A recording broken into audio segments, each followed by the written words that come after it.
রজব মাসের সবচেয়ে বড় আমল জীবনেও ছাড়বেন না। হিজরি বর্ষপঞ্জির সপ্তম মাস রজব। হিজরি 12 মাসের মধ্যে একটি বিশেষ ও মহিমান্বিত মাসের নাম রজব। এ মাসের বড় বৈশিষ্ট্য হল এই মাস আল্লাহর প্রদত্ত 4টি সম্মানিত মাসের আশহুরের হুরুমের একটি। মহান আল্লাহ রাব্বুল আলামিন 12 মাসের মধ্যে 4টি মাসকে আশহুরের হুরুম তথা সম্মানিত মাস হিসাবে ঘোষণা করেছেন।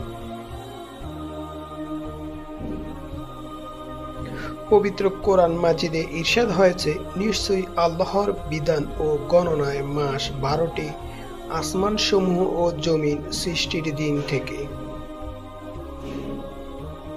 সুতরাং তোমরা এই মাসসমূহে নিজেদের প্রতি অত্যাচার করো না।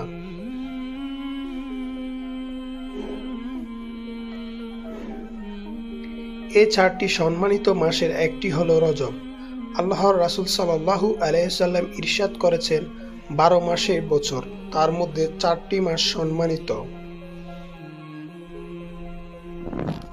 3টি ধারাবাহিক, জিলকদ, জিলহজ, মুহররম আর চতুর্থটি হলো রজব, যা জুমাদাল উখরা ও শ্রাবণ মাসের মধ্যবর্তী মাস। প্রসিদ্ধ মতানুসারে এই মাসের সংঘটিত হয়েছে ইসলামের ইতিহাসের অন্যতম তাৎপর্য ঘটনা মিরাজ তথা মহানবী সাল্লাল্লাহু আলাইহি ওয়াসাল্লাম উক্ত জগৎ পরিভ্রমণ। নবুয়ত লাভের 11 বছর রজব মাসের 26 তারিখে দিবাগত রাতে আল্লাহ রাব্বুল আলামিন বিশেষ মেহমান হিসাবে আরশে আজিমে পরিভ্রমণ করেন তিনি। সেখানে অবলোকন করেন সৃষ্টি জগতের অপার রহস্যময় অনেক কিছু। এসবের কারণে মুসলিম উম্মাহর কাছে এই মাস গুরুত্ব আরো অনেক বেশি। রজব মাসের আরো একটি বৈশিষ্ট্য হলো এই মাস আসে পবিত্র মাহে রমজানের আগমনীয় বার্তা নিয়ে। তাই এই রজব মাস থেকে রাসূল করিম সাল্লাল্লাহু আলাইহি ওয়াসাল্লাম রজব মাসের প্রস্তুতি গ্রহণ করতেন। রাসূল সাল্লাল্লাহু আলাইহি ওয়াসাল্লাম এই মাসকে খুবই গুরুত্ব দিতেন।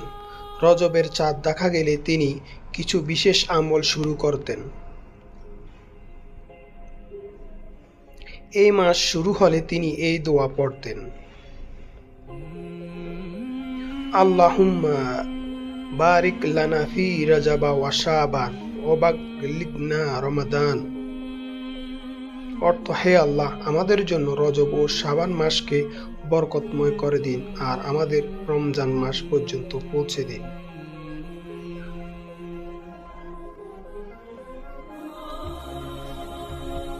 হাদিস শরীফে রজবের প্রথম রাত দোয়া কবুল হওয়ার সুসংবাদ বর্ণিত হয়েছে।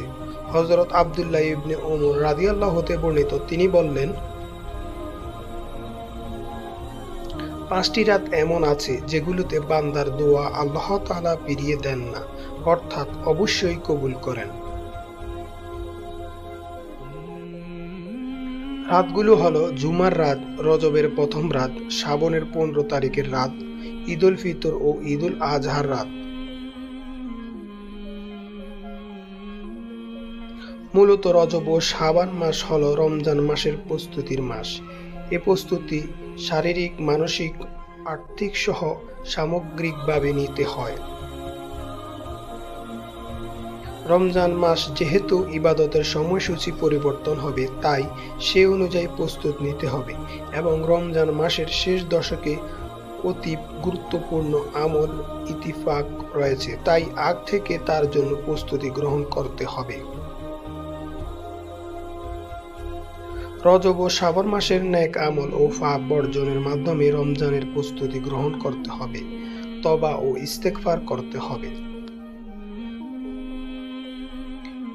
মোহমুক্তি ও পাপ পরিহার করার সক্ষমতা অর্জন করার চেষ্টা করতে হবে। এই মাস দান খয়রাতের পরিমাণ বাড়াতে হবে। রমজানে গরিব মানুষ যেন ভালোভাবে সেহরি ও ইফতার করতে পারে তাও নিশ্চিত করতে হবে। এসব বিষয় পরিকল্পনা রজব ও শাবান মাসের অন্যতম গুরুত্বপূর্ণ আমল।